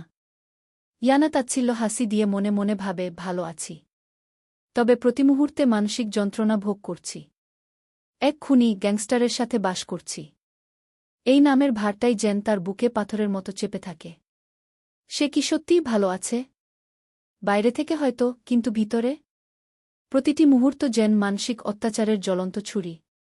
অনেকক্ষণ কথা বলে ইয়ানা ফোন কেটে আয়নার সামনে দাঁড়ায়। চোখ যায় গলার কাছের ক্ষত জায়গায়, যেখানে একটা সুন্দর তিল ছিল, কিন্তু আজ এখানে গভীর ক্ষত। সামান্য গার্ড নজর দিয়েছিল বলে সেই তিল মাংসসহ তুলে নিজের নামের অক্ষর খোদাই করেছিল। তবুও অদ্ভুতভাবে সেই পাগলামির কথা মনে করে ইয়ানার ঠোঁটে মৃদু হাসি খেলে যায়। ঢাকার উপকণ্ঠে অগ্নির ব্যক্তিগত এয়ার স্ট্রিপ। আকাশে ঝিরঝিরে কুয়াশা। একটি গালফস্ট্রিয়াম 700 জেট প্রস্তুত। অগ্নি চৌধুরী কালো স্যুট, ঠান্ডা চোখে কেবিনে প্রবেশ করেন। সাথে থাকে তার ডানহাত আরিফ এবং 4 জন বিশেষ বডিগার্ড। সেখানে গিয়ে একটি মাত্র বাক্য উচ্চারণ করে গম্ভীরভাবে, উঠাও। বিমান একটানা উড়তে শুরু করে আটলান্টিক পেরিয়ে কানাডার টরন্টোর দিকে। মাঝপথে একবার ফুয়েলিং হয় আইসল্যান্ডে। তার চোখে জ্বলছে অন্য আগুন। ইয়ানার মুখটা ভেসে উঠতেই চোখ বন্ধ করে নেয়। মেয়েটা কি কেঁদে কেঁদে বুক ভাসাবে? একদম না। এই মেয়ে বুক ভাসাবে না কখনো। মেয়েটা এখন ওকে ঘৃণা করে, কিন্তু এক সময় তাকে প্রচুর ভালোবাসত। এখন ও হয়তো বা বাসে, কিন্তু তা ঘৃণার নিচে চাপা পড়ে গিয়েছে। সে বারবার তার কাছে যায়, কিন্তু ইয়ানা কখনো স্বেচ্ছায় আসে না। আগের মতো সেই কোমলতা থাকে না চোখে। অগ্নি চোখ বন্ধ করে নেয়, নিজের কাজের দিকে ফোকাস করে। কানাডার অন্টারিওর বাইরে এক গোপন ড্যাঞ্চে নামেন অগ্নি। বাইরের সাদা বরফে জেটের কালো শরীর এক অন্ধকারের প্রতিচ্ছবি। এক আলিশান গোল্ডেন অফ মাফিয়া রাজ্য। বিশ্ব মাফিয়া চক্রের শীর্ষ 6 জন অপেক্ষা করছে সেখানে, আলো কম, শব্দহীন। অগ্নি প্রবেশ করার সাথে সাথেই একটা নিঃশব্দ ধাক্কা খায় বাতাস। অগ্নির চোখে মুখে রক্ত। রাগে মাথা ফেটে যাচ্ছে। একজন ইতালিয়ান মাফিয়া মুখে হাসি দিয়ে বলে, the king arrives, let the silence speak. এখানে অনেকে বসে আছে স্যাটেলাইট ব্লাইন্ড জোনে, যেখানে কোনো প্রযুক্তিই প্রবেশ করতে পারে না। এটা কোনো সাধারণ মিটিং রুম নয়। এটি একটি বিশাল আন্ডারগ্রাউন্ড চেম্বার, পুরোপুরি সাউন্ড প্রুফ, অ্যান্টিড্রোন সুরক্ষায় মোড়া। ভিতরে ঢোকার জন্য প্রয়োজন বিশেষ ফিঙ্গারপ্রিন্ট, চোখের রেটিনা স্ক্যান এবং কোড। 3টি না মিললে কেউ প্রবেশ করতে পারে না। অগ্নি এগিয়ে গিয়ে বসে তার সে সিংহাসনে। সেই সিংহাসন যার শক্তিতে সে সবাইকে পায়ের তলায় পিষে ফেলার ক্ষমতা আছে। বৃত্তাকার টেবিল, যার মাঝখানে অগ্নির সিংহাসন সদৃশ চেয়ার। কালো চামড়ায় মোড়ানো উঁচু ব্যাকরেস্ট, আর তার পেছনে খোদাই করা অগ্নিশিখা চিহ্ন। অন্যান্য মাফিয়ারা বসে অর্ধবৃত্তে, যার প্রতিটি চেয়ার সোনার কাজ করা স্টিল দিয়ে তৈরি। চেয়ার যত দূরে, সদস্যের গুরুত্ব তত কম। চেম্বারের শেষ প্রান্তে 2 জন নীরব রক্ষী দাঁড়িয়ে থাকে, তাদের অস্ত্র সর্বদা প্রস্তুত। অগ্নি গম্ভীর হয়ে বসে। সবার মধ্যে পিনপিন নীরবতা। অগ্নি চৌধুরী, সে নামটা শুনলেই বাতাস ভারী হয়ে ওঠে। হাঁটেন ধীরে, কথা বলেন কম, কিন্তু যেটুকু বলেন সেটাই আইন। তার চোখে শীতল আগুন, যেটা দেখলে কাঁপে পুরো মাফিয়া রাজ্য। লোকজন বলে, অগ্নি চৌধুরী কাউকে গুলি করে না, তার নীরবতা যথেষ্ট।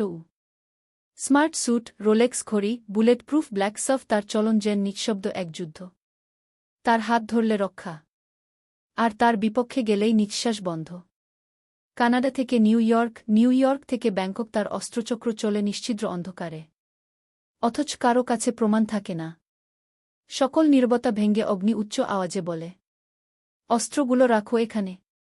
2 জন নীরব রক্ষী নিয়ে আসে। এরপর পরপর 14টা বক্স খোলা হয়, যেখানে মিলিয়ন টাকার সম্পদ। কেউ কেউ লোভী চোখে তাকিয়ে আছে। অগ্নি শান্ত চোখে তাকায় সেদিকে। এখানে মিলিয়ন মিলিয়ন টাকার সম্পদ। এখানে লেগে আছে হাজার মানুষের রক্ত। অগ্নি ইতালি ফিরত মাফিয়ার দিকে তাকিয়ে গম্ভীর কণ্ঠে বলে, তোমরা চাই অস্ত্র? এইগুলো শুধু অস্ত্র নয়। এটা পাওয়ার, ভয়, ফিয়ার, আর সাফল্য, সাকসেস। আমি সেটা দিতে পারি। কিন্তু বুঝো, এই ব্যবসা শুধু টাকার জন্য হয় না। এটা হয় বিশ্বাসের জন্য। বিশ্বাসঘাতকতা করলে 2 মিনিটে গলা আলাদা হয়ে যাবে। ইতালিয়ান মাফিয়া শীতল হাসি দিয়ে বলে, আমরা জানি তোমার কদর কতটা। আমাদের ক্লায়েন্টদের জন্য সবচেয়ে অ্যাডভান্সড অস্ত্র দরকার। দাম নিয়ে একটু নমনীয়তা চাইছি। কারণ আমরা বড় অর্ডার দিতে যাচ্ছি গু। অগ্নি মেঝেতে পা ঝাঁকিয়ে ঠান্ডা চোখে তাকিয়ে বলে, দাম নিয়ে আলাপ করব, কিন্তু মনে রেখো বিশ্বাস আর লয়্যালটি ছাড়া কিছুই বিক্রি করব না। একবার কারো বিশ্বাসভঙ্গ হলে সে আর আমার তালিকায় থাকবে না। আর না থাকা মানে কি বুঝাতে চাইছি সেটা নিশ্চয় বুঝতে পেরেছ। ইতালিয়ান মাফিয়া সরল মুখে বলে, আমরা ঝুঁকি নিতে রাজি আছি। তবে চাই তোমাদের সব নতুন মডেল দেখতে। আমাদের বাজার চাই শুধু পুরানো নয়, সবচেয়ে আধুনিক অস্ত্র। অগ্নি গম্ভীর্যতা বজায় রেখে রুক্ষভাবে বলে, আমার কাছে সব সময় কাটিংএজ অস্ত্র থাকে। কিন্তু তা আনার জন্য তোমাদের শুধু টাকা নয়, রক্তের বন্ধনও প্রয়োজন। বুঝেছ তো, এই বাজারে বেঁচে থাকতে হলে শুধু কৌশল নয়, স্যাক্রিফাইস দরকার গু। ইতালিয়ান মাফিয়া, আমরা সব খরচ সহ্য করতে প্রস্তুত। তোমাদের সেরা লোকজন পাঠাও। দরকার হলে গোপনীয়তা বজায় রেখে কাজ করব। অগ্নি রহস্যময় হাসি দিয়ে বলে, আমার দলের লোকেরা ঝুঁকি নিয়েই বেঁচে থাকে। তারা তোমাদের কাজ সম্পন্ন করবে। তবে ভুল করলে শাস্তি নিশ্চিত। এই খেলায় ভুলের কোনো জায়গা নেই গি। তাদের কথোপকথনে সবাই নিশ্চুপ। কারণ এটাই নিয়ম। যাদের মধ্যে ডিল হবে তারা কথা বলবে শুধু। অস্ত্রগুলোকে কিছুটা দাম করে ছাড়া হয়। কিন্তু এতে একজন হিংসায় জ্বলে উঠে। কারণ এইগুলো সেই মডেল তারা চরম দামে নিয়েছে। 800 মিলিয়নে ক্রয় করেছিল আর আজ সেগুলো 600 মিলিয়নে বিক্রয় হচ্ছে। লোকটা দিক বিবেচনা না করে অসন্তুষ্ট প্রকাশ করে বলে, এইটা ঠিক নয় বস। আমাদের এর চেয়ে চড়া দামে নিয়েছি। আপনি স্বজনপ্রীতি করছেন আমাদের সাথে। অগ্নি শীতল চোখে সেদিকে তাকায়। মুহূর্তেই ক্রোধে ফেটে পড়ে। সামান্য হুঙ্কার ছেড়ে বলে, সাইলেন্ট, না হলে রক্তের বন্যা বয়ে যাবে। কিন্তু লোকটা থামে না। ড্যামিয়ান রিকার্ডো, ইতালির বিখ্যাত অস্ত্র পাচারকারী। চোখে দাম্ভিকতা আর কণ্ঠে বিদ্রুপ নিয়ে বলে, মার্চাউড রে, আপনার একচেটিয়া শাসন অনেক দিন টিকবে না। আপনার পন্থা অনেক পিছিয়ে গেছে। অস্ত্রচক্র এখন আধুনিক চায়। ভয় আর পক্ষপাতিত্ব নয়। চেম্বারে গা কাঁপানো নীরবতা। কেউ নড়ছে না। নিঃশ্বাসও থেমে গেছে। অগ্নি চোখ তোলেন না। ঠোঁটে কেবল একপাশে টানা একটা হালকা হাসি ফুটে ওঠে। সে ধীরে চেয়ার থেকে উঠে দাঁড়ায়। বাম হাতে থাকা ওয়াইন গ্লাসটিকে টেবিলে রাখে শব্দ করে। তারপর সামনে এগিয়ে আসেন। ড্যামিয়ান ভয় পায় না, কিন্তু দৃষ্টি নামিয়ে নেয়। আর ঠিক তখনই অগ্নির চোখ ইঙ্গিত করে। 2 রক্ষী ধীরে আসে। চারপাশে নিঃশব্দতা। তারপর অদৃশ্য একটি দরজা খুলে যায়। ড্যামিয়েন কিছু বুঝে ওঠার আগেই তাকে টেনে নিয়ে যাওয়া হয় সেই রক্তরঙা ছায়ার ঘরে। রিকার্ডোর ভাই আলবার্ট শুধু তাকিয়ে দেখছে তার ভাইকে বিনা অন্যায়ে কিভাবে হেঁচড়ে নিয়ে যাচ্ছে। নিরুপায় হয়ে তাকিয়ে থাকে। তবে বেশিক্ষণ তাকাতে পারেনি। একটি শব্দ হয়নি। একটি গুলিও নয়। শুধু সেই সিলের ঘূর্ণন কিছুটা দ্রুত হয়ে যায়। কোনো শব্দ ভেসে আসে না। গরম রক্তের গন্ধ ভেসে আসে চারপাশে। প্রত্যেকটা লোকের আত্মা কেঁপে উঠে। আলবার্ট চোখ শক্ত করে চেয়ারে হাত চেপে ধরে। 2 ভাই মিলে এই অস্ত্রের ব্যবসাকে বিশ্ব সেরাদের মধ্যে করেছিল। আর আজ সেই ভাইটা নেই। তাকে মেরে ফেলা হয়েছে নিশিসভাবে। তাও আবার অন্যায়বিহীন। সামান্য প্রতিবাদ করাতে এত বড় শাস্তি। সে জানে অগ্নি চৌধুরীর মারার স্টাইল। মৃত্যুর চাইতেও কঠিন নরক যন্ত্রণা দিয়ে তিলে তিলে মারেন। তার ইশারা পেয়ে নিশ্চয় তাকেও এইভাবে মেরেছে। আগুনে জ্বলে উঠে তার পুরো অস্তিত্ব। আদরের ছোট ভাইটাকে এই অগ্নি চৌধুরী মেরেছে। ছাড়ব না আমি তোকে অগ্নি চৌধুরী। আজ আমার হাতে ক্ষমতা নেই, কিন্তু ছলনার আশ্রয় নিয়ে হলেও তোকে ধ্বংস করব আমি আলবার্ট। আমি আমার মৃত ভাইয়ের আত্মাকে সাক্ষী রেখে প্রতিজ্ঞা করলাম। এই সিংহাসন, এই দাপ্ট, এই ক্ষমতা সব ছিনিয়ে নিব আমি।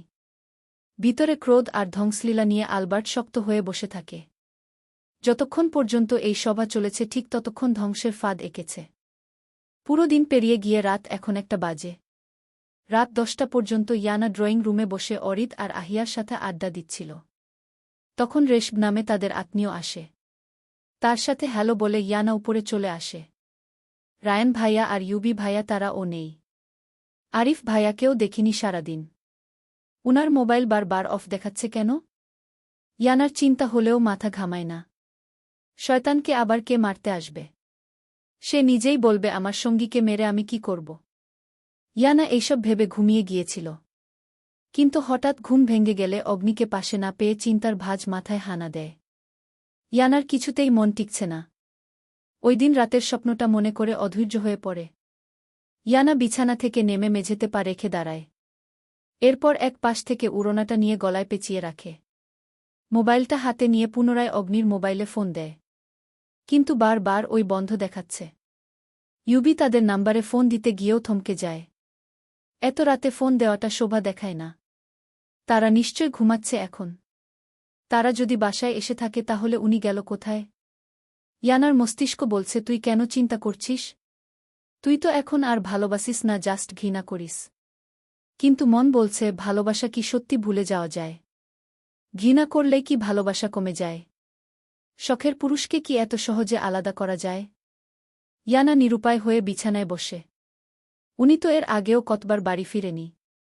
তখন তো অনায়াসে কাটিয়েছি। তাহলে আজ কেন চিন্তা হচ্ছে?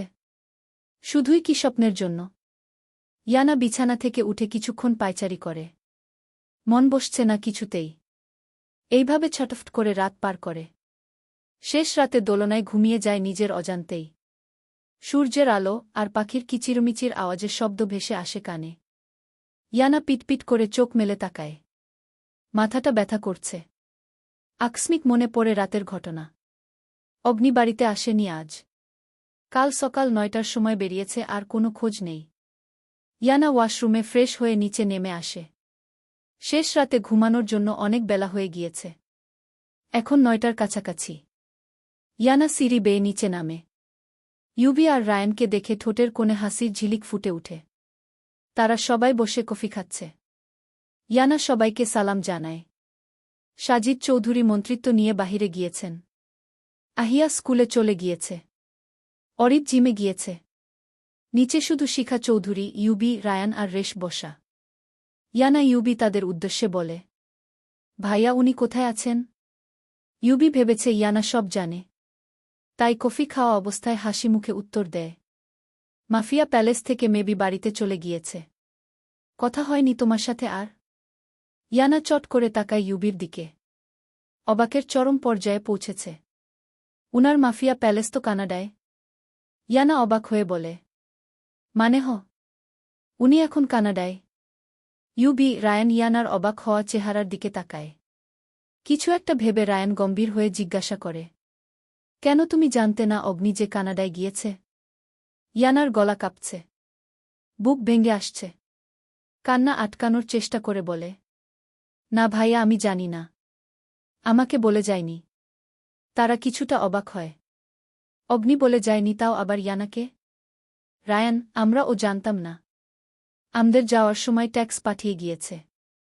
এরপর থেকে আর কন্ট্রাক্ট করতে পারিনি। এইটা সবসময় ওই অগ্নি মাফিয়া প্যালেসে ঢুকলে সব নেটওয়ার্ক অফ করে যায়। ইয়ানা আর দাঁড়ায় না। দ্রুত সেখানে থেকে প্রস্থান করে। যে কোনো সময় কান্না করে দিতে পারে। শিখা চৌধুরী কিছু বলতে চেয়েছিল কিন্তু বলার সুযোগ হয়ে ওঠেনি। তার আগেই ইয়ানা চলে যায়। উনিও সকালে জেনেছে রায়ান তাদের থেকে। ইয়ানা রুমে ঢুকে দরজা লাগিয়ে নেয়। চোখ থেকে অশ্রুধারা ঝরতে থাকে। সামান্য বলে গেলে কি এমন হতো? কতদিন থাকবে উনি? কিন্তু আমার কেন চিন্তা হচ্ছে? আমি তো ঘৃণা করি, তাই না? শুধুই কি সেই রাতের স্বপ্নটার জন্য এত চিন্তা? ভালো হয়েছে উনি নেই। সবার সাথে আড্ডা দিতে পারব, মজা করতে পারব। উনি থাকলে উনার রাগী চোখ দেখেই আমি ভয়ে জড়স্র হয়ে বসে থাকতে হতো। ইয়ানা চোখের পানি মুছে নিজেকে শক্ত করে তোলে। আমাকে এড়িয়ে চলে, তাই না মি চৌধুরী? আমাকে না জানিয়ে দেশ ছেড়ে বিদেশ চলে গেলেন। অথচ আমাকে বলেও গেলেন না। আপনাকে এড়িয়ে চললে খুব গায়ে লাগে আর আমার লাগে না? এইবার আমি বুঝাব এড়িয়ে চলা কাকে বলে, কত প্রকার ও কি। আসাদ হোসেনের মেয়ে ইয়ানাকে চিনেন কিন্তু অগ্নি চৌধুরীর বউ মিসেস ইয়ানাকে চিনেন না? বিকেল প্রায় 4টার দিকে। ইয়ানা তারা সবাই সুমুদের বাড়িতে। ইয়ানা এসেই আগে নিজের বাবা মাকে জড়িয়ে ধরে কিছুক্ষণ কান্না করে। একটা রাত গিয়ে কাটাতে পারল না এখন ও।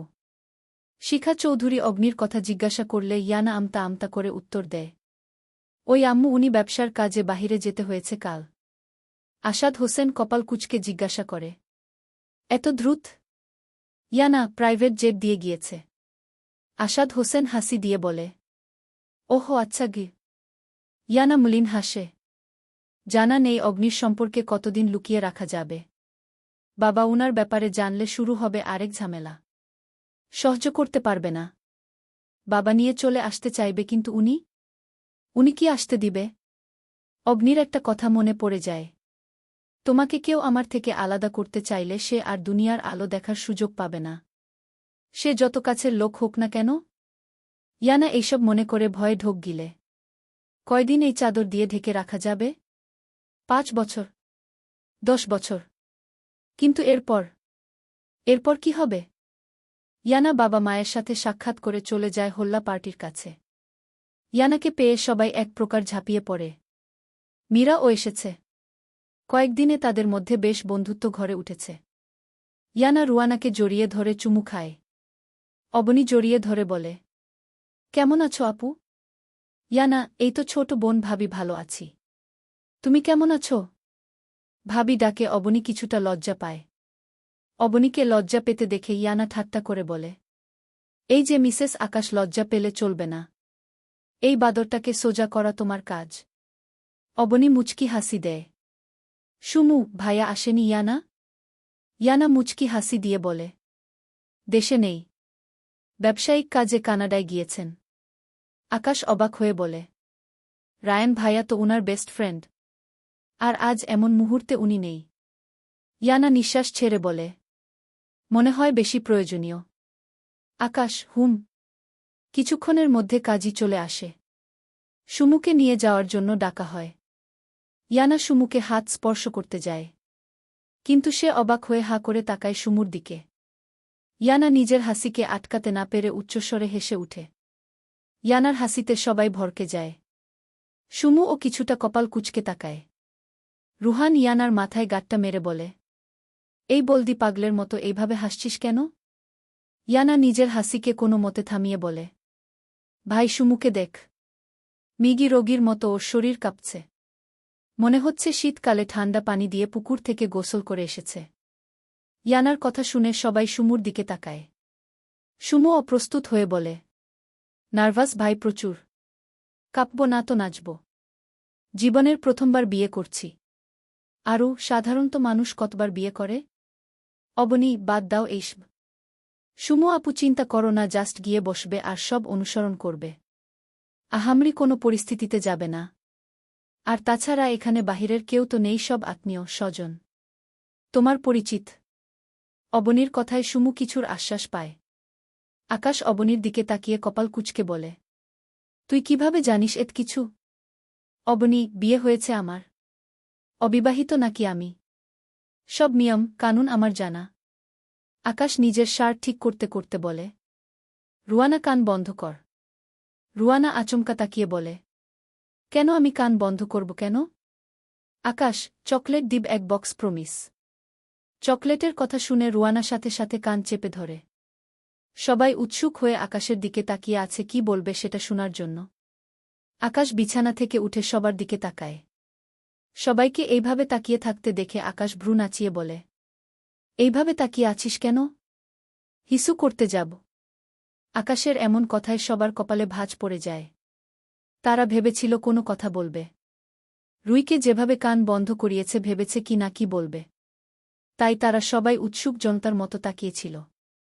আরও একটা বালিশ ছুঁড়ে দিয়ে বলে, বিয়াইত্তা এক বেডির জামাই দূর চোখের সামনে থাকে। আকাশ চোখ টিপা মেরে নিচে চলে যায়। এরপর সুমুকে নিয়ে যাওয়া হয়। বিয়েটা ঘরোয়াভাবে করা হচ্ছে, তাই বাহিরের কেউ নেই। সুমু একটা সিম্পল শাড়ি পরেছে জামদানি। মুখে হালকা মেকআপ আর হালকা জুয়েলারি। মাথায় পাট্টা দেওয়া। ফলে ঠোসগুলো শুধু দেখা যাচ্ছে। রায়ান তাকায় সেদিকে। সুমুর এই নতুন সাজ দেখে অদ্ভুত শিহরণ বয়ে যায়। এক দৃষ্টিতে তাকিয়ে থাকে সেদিকে। রায়ানের দশটি অনেকের নজরেই পড়েছে। সবাই মুখ টিপে হাসছে। ইউবি তো তার লিটল গার্লকে দেখছিল আর চোখে। পিঙ্ক কালারের গাউন পরেছে। একদম ছোট পরি লাগছে তার কাছে। চুলগুলো ছেড়ে দিয়ে সামনে পিঙ্ক কালারের ছোট ক্লিপ বসানো। গলায় একটা উড়োনা পেঁচানো। মুখে কোনো এক্সট্রা সাজ নেই। চোখে কাজল আর ঠোঁটে গোলাপি লিপস্টিক। ইউবি নিজের অবাধ্য চোখ নামিয়ে নেয়। সবার সামনে দেখার সময় এখন ও তার আসেনি। যেদিন দেখবে সেদিন মন ভরে সার্টিফিকেট হাতে নিয়ে দেখবে। সুমুকে রায়ানের পাশে বসানো হয়। সুমুর শরীর অসম্ভব রকম কাঁপছে। ইয়ানার হাত শক্ত করে চেপে ধরে। ইয়ানা আশ্বাস দেয় সে এখানেই আছে, কোথাও যাচ্ছে না। রায়ানকে এইভাবে তাকিয়ে থাকতে দেখে ইউবি গলা কেশে হালকা আওয়াজে বলে, চোখ একটু নামা ভাই। বাসর রাতে কি দেখবি? এখন ওই সব দেখে ফেলছিস, কিছু তো বাকি রাখ। ইয়ানা আর সুমু পাশে থাকায় ইউভির কথা ঠিক তাদের কানে ঢুকেছে। সুমু লজ্জায় আর ও কাঁপছে। সুমুর ব্যক্তিক অবস্থা দেখে ইয়ানা কানে ফিসফিস করে বলে, ভাই এইভাবে কাঁপিস না, সবাই মিগি রোগী বানিয়ে দিবে। কাপাকাপি রুমে গিয়ে করিস যত খুশি তত। ইয়ানার কথার মধ্যে সাজিদ চৌধুরী আর সুমুর মামা কাজী নিয়ে আসে। কাজী বসানো হয় তাদের সামনে। কাজী সাহেব বর আর বউয়ের দিকে এক পলক তাকিয়ে খাতার দিকে তাকায়। এরপর বিয়ের সব নিয়মনীতি মেনে সুমুকে কবুল বলতে বলে। সুমুর কর্ণপাত হতেই সে কেঁপে উঠে। তার বিয়ে হচ্ছে একজন পুরুষের সাথে। কেমন হবেন উনি? ভালোবাসবেন তো আমায়? সুমুর গলা কাঁপছে। কান্না আসছে তার প্রচুর। কিভাবে বাঁধবে এই অজানা পথের দড়ি? মা পরিবার সবাইকে রেখে বিদেশ থাকতে হবে ভাবতেই ভিতর হাহাকার করে উঠে। সুমুকে নিশ্চুপ থাকতে দেখে বারবার বলা হয় কবুল বলার জন্য। একসময় সুমু বুক ভরা নিঃশ্বাস নিয়ে 3 কবুল বলে দেয়। সবাই আলহামদুলিল্লাহ বলে। এরপর কাজী রায়ানের উদ্দেশ্যে কিছু নিয়ম পাঠ করে কবুল বলার জন্য বলবে, তার আগেই রায়ান 3 কবুল বলে ফেলে। রায়ান এত দ্রুত বলে সে নিজেই হতভম্ব। প্রথমে সবাই অবাক হলে ও এখন সবাই হাসছে। কাজী সাহেব হেসে বলেন, জামাই বাবা অনেক ফার্স্ট। ইউবি কাজীর উদ্দেশ্যে বলে, সবকিছুতেই ফার্স্ট। এরপর রায়ানের কানে হিসিয়ে বলে, চাচা বানানোর কাজে ও ফার্স্ট যাতে হতে দেখি।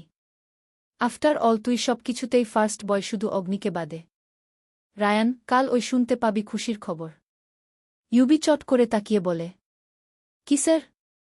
রায়ান ভাব নিয়ে বলে, কেন তোর চাচার হওয়ার সংবাদ। ইউবি অসহায় হয়ে বলে, এতগুলো কথা একসাথে বলিস না, এইগুলো আগে হজম করতে দে। রায়ান কিছু বলতে যাবে তখন তার সামনে একটা খাতা রাখা হয়ে সাইন করার জন্য। এইটা সেই খাতা যা তাদেরকে সারা জীবন এক করে রাখবে। এই সাইনের শক্তি অনেক। রায়ান সাইন করে দেয়। এরপর সুমুকে দেওয়া হলে কিছু সময়ের ব্যবধানে সে ও সাইন করে। সবাই আলহামদুলিল্লাহ বলে। আজ থেকে তারা স্বামী স্ত্রী। 3 কবুলে বাধা পড়েছে সে এই লোকটার সাথে। সে এমন এক কাগজে সাইন করেছে যা সমাজে সম্পর্কের বৈধতার এক দলিল, যেটা দিয়ে তারা একে অপরের পাশে থাকতে পারবে সারা জীবন। চলবে বিয়ে কিভাবে হয় জানা নেই, তাই বিশ্লেষণ করতে পারলাম না। মিষ্টি খাও বিয়ে উপলক্ষে মিষ্টি।